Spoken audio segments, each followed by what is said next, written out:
calidad. Somos especialistas en cacahuates. Estamos ubicados en Mercado de Abastos, Módulo B, local 5 y 6, aquí en Fresnillo. Te atendemos de lunes a sábado, de 7 de la mañana a 6 de la tarde. Y domingos, de 7 de la mañana a 3 de la tarde. Pedidos a domicilio al teléfono 93 248 78. Frutería Aparicio. Frutería Aparicio presenta XHENA, la mejor, los invita en estos momentos a su programa de recreación espiritual, Sembradores al Aire.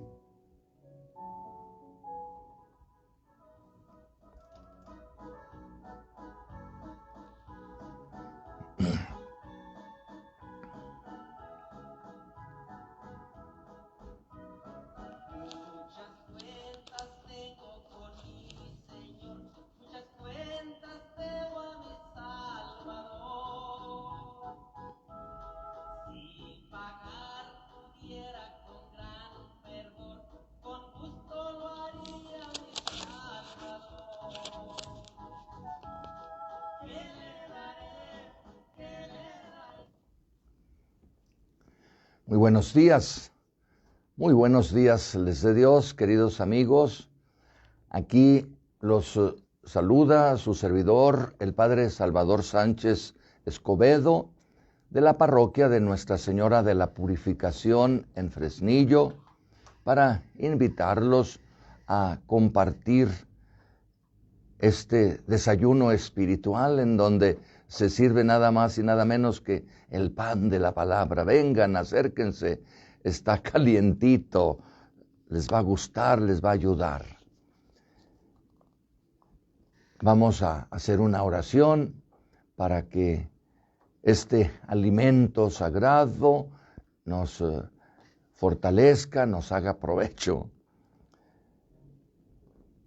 Señor, que tanto amas a los hombres, te pedimos que infundas benigno sobre nosotros una más abundante gracia de tu Espíritu y concédenos que caminando dignamente en la vocación a que nos llamaste, mostremos a los hombres el testimonio de la verdad y busquemos confiadamente la unidad de todos los creyentes en el vínculo de la paz.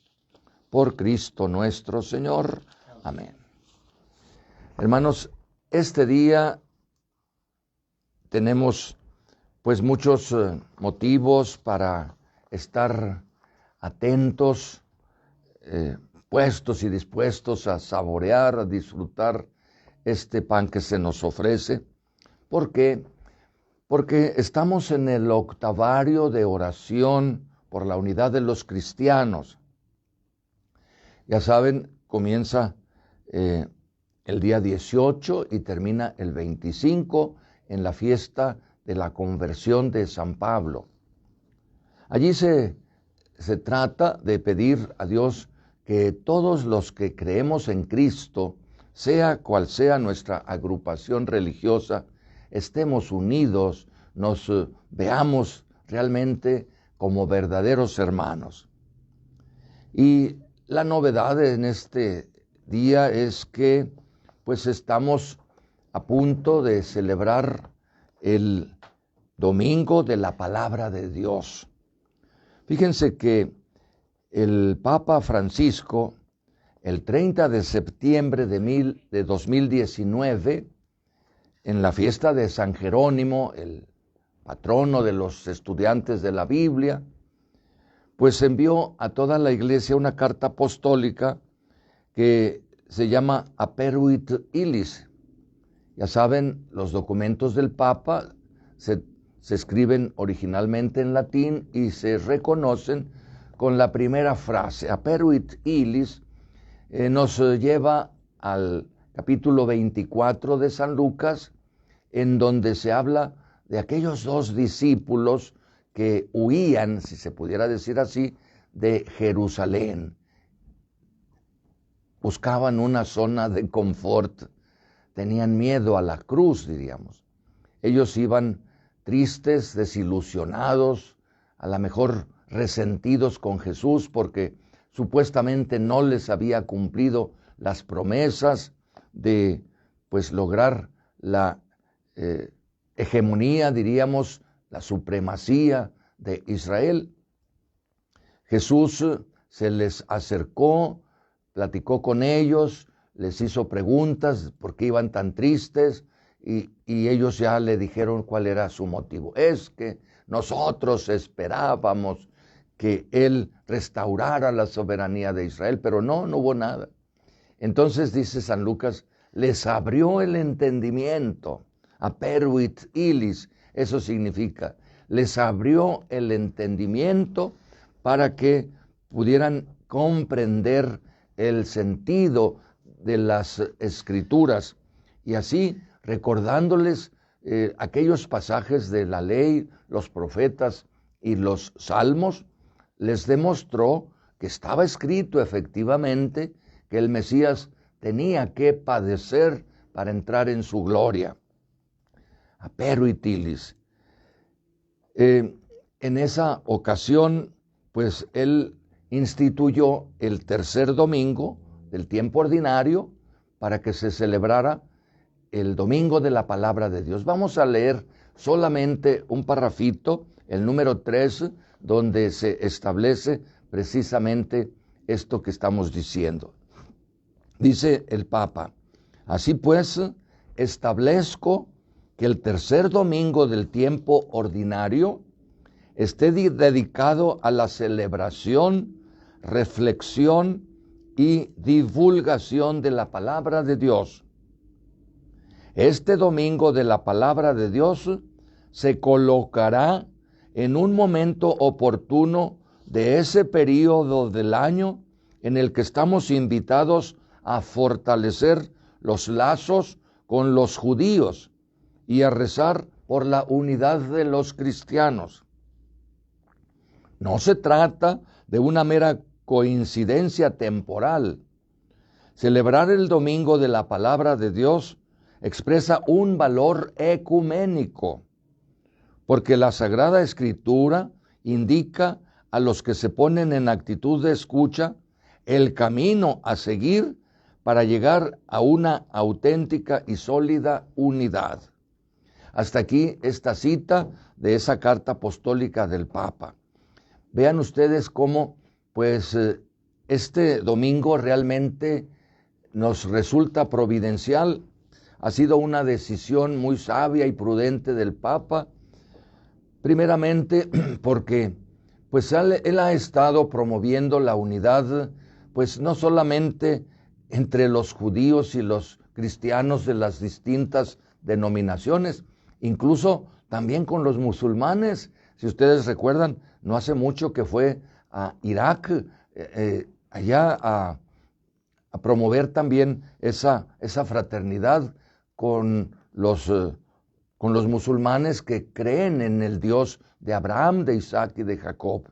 Qué hermoso sería realmente que todos los que nos reconocemos, pues, creyentes de ese libro que llamamos Biblia, realmente, pues, estuviéramos unidos, nos viéramos como hermanos, ¿verdad? No como enemigos. Fíjense cómo, pues, los judíos, pues, creen y reconocen la inspiración de los textos sagrados del Antiguo Testamento. Nosotros también, pero además tenemos el Nuevo Testamento. Y qué bueno sería que así como nosotros aceptamos el Antiguo Testamento, los judíos y los musulmanes también aceptaran el Nuevo Testamento, los evangelios, las cartas de los apóstoles y todo eso, ¿no? Entonces, este domingo, cuando estamos a punto de iniciar precisamente la primera parte del tiempo ordinario en la liturgia, pues nos viene muy oportunamente, ¿verdad? Para pedir a Dios que no solamente seamos nosotros los católicos o algunos hermanos separados por su cuenta, sino que todos escuchemos unidos con fe el mensaje que Cristo nos da en la Biblia, ¿no? A propósito, pues ya sabemos que la iglesia tiene todo un programa para ofrecer la Biblia a sus hijos, ¿no? Y no solamente los evangelios, sino pues todo el Antiguo Testamento. Se ha dicho que si un cristiano católico asistiera todos los días a misa durante 3 años, así pudiera decir él con toda confianza que ha escuchado la Biblia en sus pasajes más significativos, tanto del Antiguo como del Nuevo Testamento. Para esto, pues hay que recordar que la liturgia cristiana católica tiene pues 3 propuestas a lo largo del año, lo que llamamos los ciclos, ¿verdad? En el ciclo A, hablando del Nuevo Testamento, se ofrece el material de San Mateo, hablando de domingos. El ciclo B, San Marcos, y el C, a San Lucas. Pero en la semana, pues es un poquito diferente, porque entre semana, primeramente se ofrece el de San Marcos, porque es el primero que se escribió. De hecho, pues en ese estamos esta semana o 2, y pues va a terminar el día 2 de marzo, justo en el miércoles de ceniza, porque ya tendremos un paréntesis de lo que es la Cuaresma, Semana Santa, Cincuentena Pascual, y ya después entraremos con Mateo. Recordemos, estamos entre semana, Mateo, y terminamos con Lucas. Así es cada año. Entonces, ahorita estamos con San Marcos. Primeramente, pues hay que reconocer que con esta lectura y meditación del Evangelio, pues de lo que se trata es de contemplar a la persona de Jesús, lo que Él hace, lo que Él dice.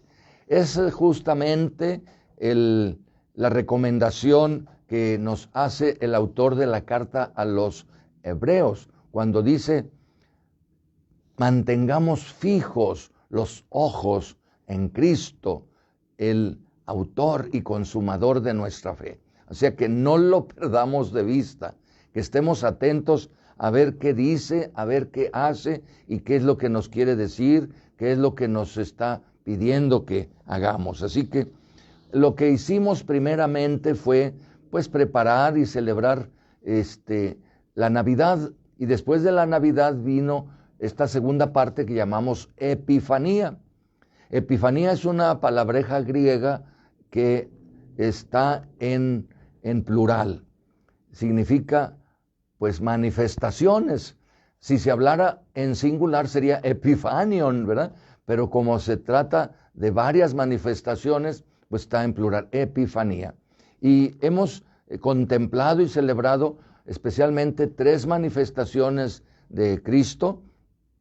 Primero, cuando se acercan a Él esos personajes misteriosos llegados de Oriente, que reconocemos como los magos, como preguntando aquí y allá logran tener ese encuentro con Cristo niño, y aunque lo ven pobrecito en una humilde casita, de todos modos lo reconocen, ¿verdad?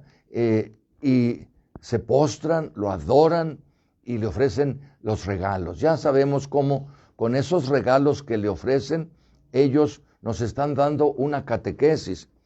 Le ofrecen oro porque reconocen que es un niño que está destinado a ser rey, ¿verdad? Le ofrecen mirra porque pues entienden que es un niño mortal, como los demás niños, que está también marcado pues para ser torturado, se pudiera decir, con una muerte sacrificial, y la mirra era el ungüento con el que se ungía a los cadáveres, ¿verdad? Pero sobre todo le ofrecen incienso porque reconocen que es un niño Dios. ¿Cómo va a demostrar que es Dios? Pues venciendo a la muerte. ¿Quién había logrado eso antes? Va a morir, sí, pero también va a resucitar.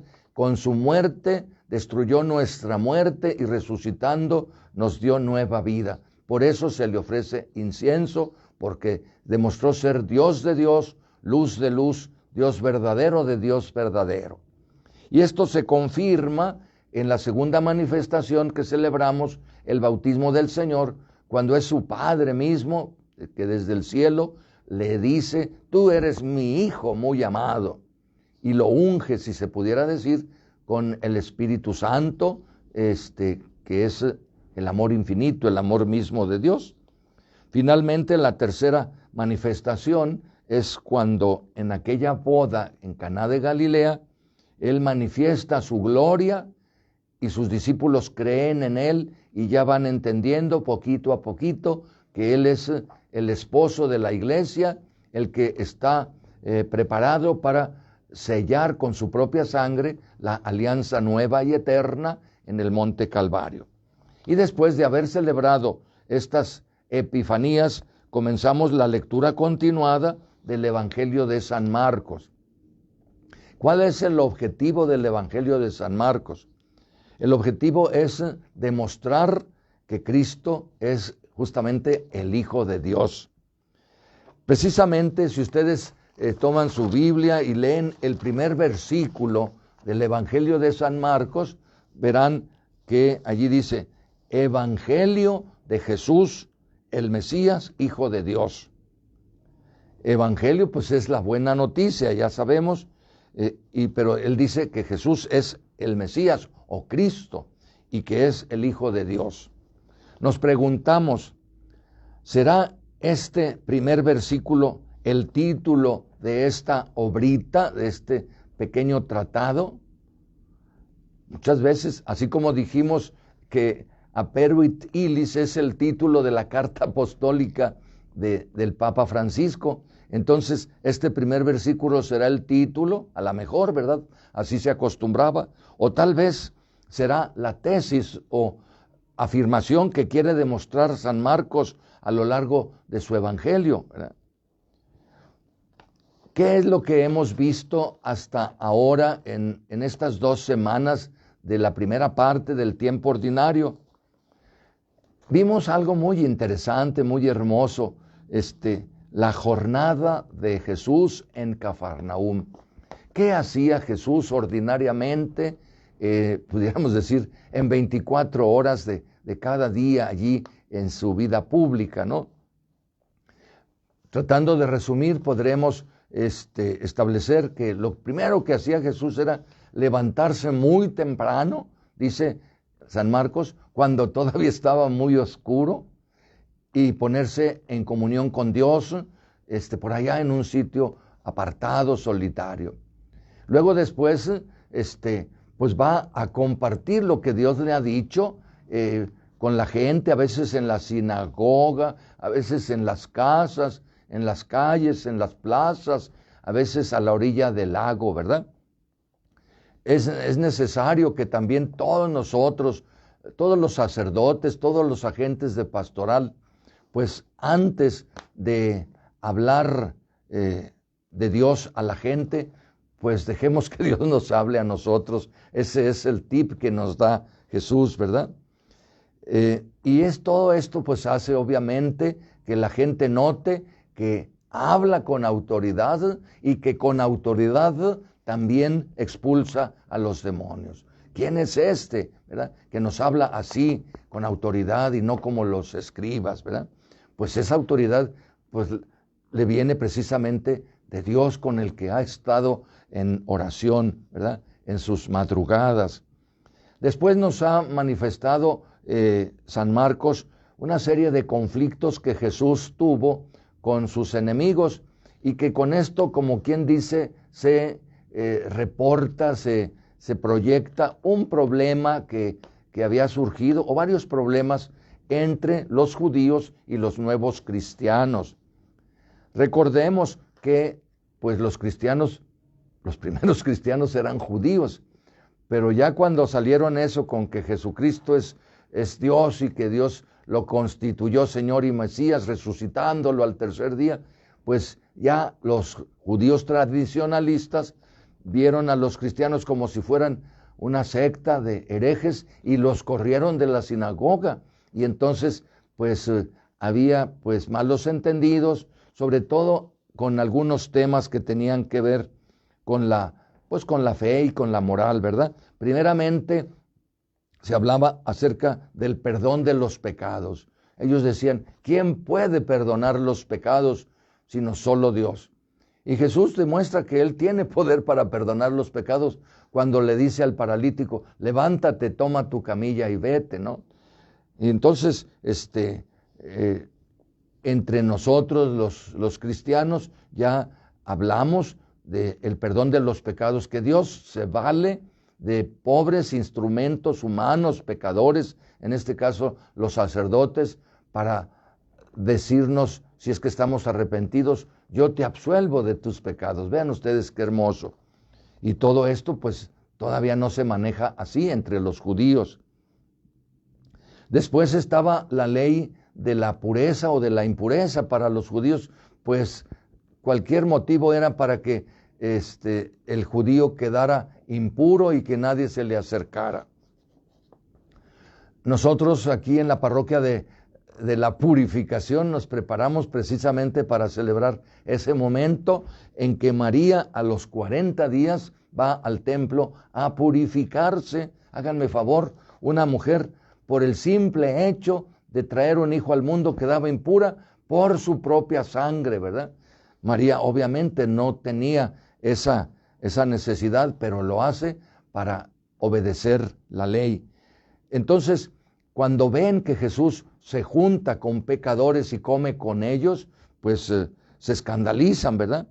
Pero Él les dice, no tienen necesidad del médico los sanos, sino los enfermos. Y el Hijo del Hombre no vino a buscar a los justos, sino a los pecadores. Luego también estaba el problema del ayuno. ¿Por qué nosotros y los discípulos de Juan ayunamos y los tuyos no? Vean ustedes qué bonita respuesta. Les dice, los discípulos no tienen por qué ayunar porque el esposo ya está con ellos. Si los discípulos de Juan y los fariseos ayunaban era para que llegara el Mesías, pero el Mesías ya estaba allí con ellos, ya qué caso tenía ayunar, ¿verdad? Y luego viene también el tema del sábado, pues que de todos se escandalizaban, ¿verdad? Si Jesús curaba en sábado, si los apóstoles cortaban unas cuantas espigas de trigo, ya era un escándalo. Jesús les dice, no, es que el sábado se hizo para el hombre y no el hombre para el sábado, ¿verdad? Entonces, en general, la ley no es para oprimir, para esclavizar, sino para dar la libertad. Y eso es lo bonito, ¿verdad? Que el Evangelio nos hace libres, con la libertad de los hijos de Dios. Y todo esto nos lleva, pues, a que Jesús, por una parte, es admirado, es aclamado por muchos, pero también odiado por otros muchos, ¿no? Así que ante esto nos preguntamos nosotros, pues, ¿quién es Jesús especialmente para mí, verdad?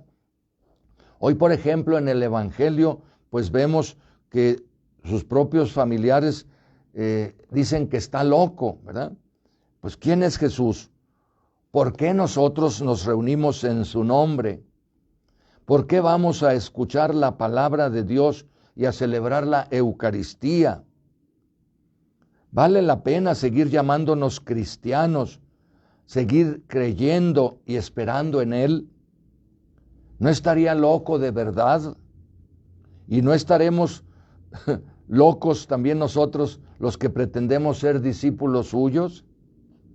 Esas preguntas son las que suscita el Evangelio de hoy, donde se nos dice en síntesis que Jesús entró en una casa con sus discípulos y acudió tanta gente que no lo dejaban ni comer, y que al enterarse sus parientes fueron a buscarlo, pues decían que se había vuelto loco. Ahí está el problema.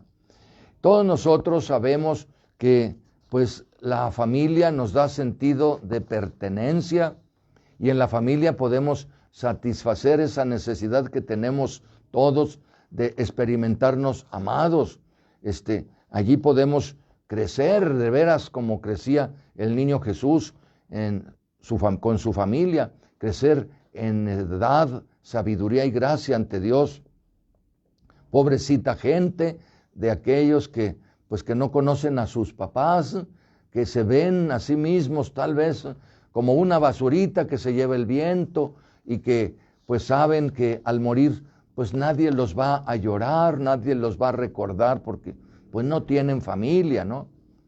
Hay personas que sí la tienen y que no se contentan con saber quién es su papá, sus abuelos, sino que investigan por ahí en los libros viejos a ver quiénes son sus bisabuelos, sus tatarabuelos, y hay quienes incluso se van a buscar si su apellido viene de España o de Francia o de Italia o de quién sabe qué parte, ¿no? Buscan pues su árbol genealógico. Es que pues en la familia nosotros nos vemos como enraizados, conocemos nuestras raíces, ¿verdad? Pero pues lamentablemente hay personas que rechazan la familia, hay leyes que están queriendo destruir la familia, ya no quieren pues promover el matrimonio, ya no quieren que el matrimonio sea en orden a la creación, a la procreación y a la educación de los hijos. Ya ahorita se está, diríamos, atacando la familia, por lo menos ese concepto de familia que tenemos nosotros.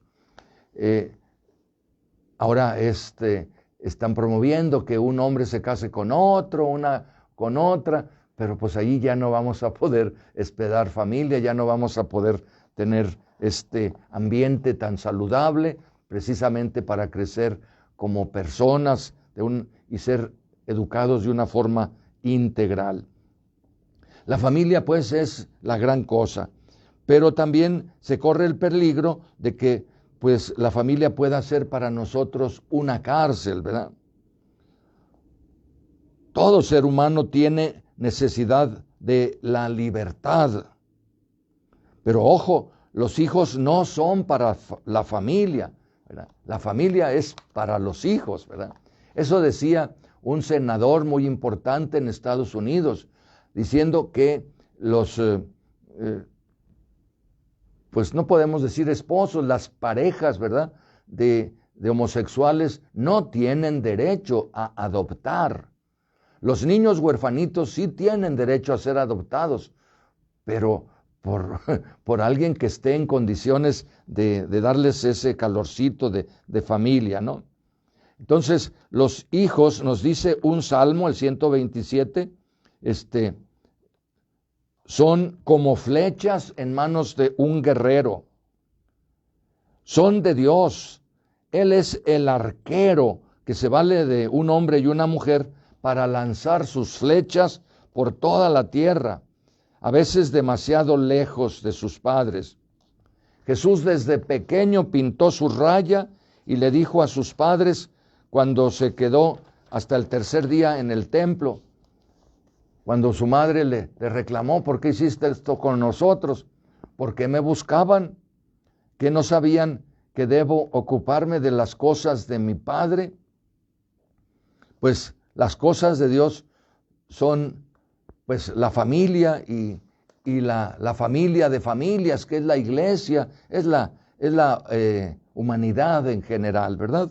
Entonces aquí pues tendríamos que pensar en cómo hace falta que los padres de familia también tengan esta idea, que pues no les conviene, de nada sirve tratar de retener a sus hijos, ¿verdad? Especialmente cuando quieren reafirmarse, cuando quieren ser ellos mismos y seguir su propio destino, ¿no? Cómo se oponen a veces a que, por ejemplo, una muchacha quiera dedicarse a dar el catecismo. Peor tantito, si les dice: papá, mamá, quiero irme al convento. ¿Qué le dicen? Sobre mi cadáver, primero muerto, qué esperanzas que vaya a permitir eso, ¿no? No quieren dejarla realizarse, ¿verdad? De acuerdo a la vocación, al llamado que Dios le hace. Y lo mismo muchas veces se trata cuando el chiquillo pues quiere ir al seminario, ¿verdad? Hay en relación a este tema otro pasaje de San Marcos donde nos dice que ahora incluso su mamá va a buscarlo. Jesús está también en una casa muy ocupado, y entonces alguien llega a decirle, quedito, ahí afuera están tu madre y tus hermanos que te andan buscando. Aquí uno se pudiera imaginar que Jesús hiciera una pausa diciéndole a aquel grupito de discípulos, dispénsenme tantito, voy a ver a mi mamá que está allá afuera. No, curiosamente le dice a la gente, ¿quién es mi madre? ¿Quiénes son mis hermanos? Y él mismo contesta apuntando hacia esa gente que estaba a su alrededor.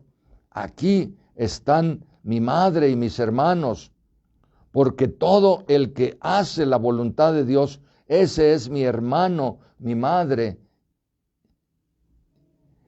Así que Jesús no niega la familia, ¿verdad? No rechaza la familia, sino que la agranda.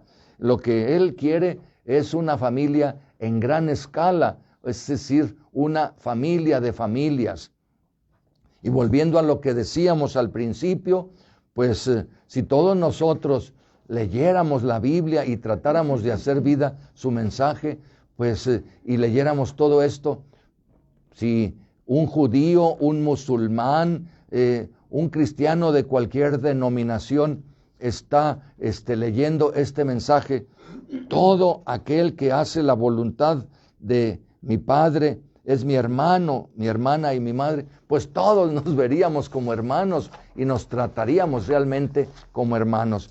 Por eso, digo, el Papa ha promovido el Domingo de la Palabra de Dios, que es mañana. Ojalá que pues todos nosotros nos hagamos asiduos lectores o escuchas o radioescuchas de la palabra de Dios y que la pongamos en práctica, porque allí está la verdadera felicidad, nos lo dice Jesús. Queridos hermanos, Dios me los bendiga y que disfruten ampliamente de este fin de semana. Los invitamos a seguirnos especialmente por el canal B15, todos los días a las 7 de la tarde se estarán transmitiendo las misas que serán presididas por los distintos sacerdotes de las parroquias de la ciudad, ya que la Virgen de la Purificación es patrona de la ciudad. Ella también los saluda, los bendice y los invita a su fiesta. Pásenla bien.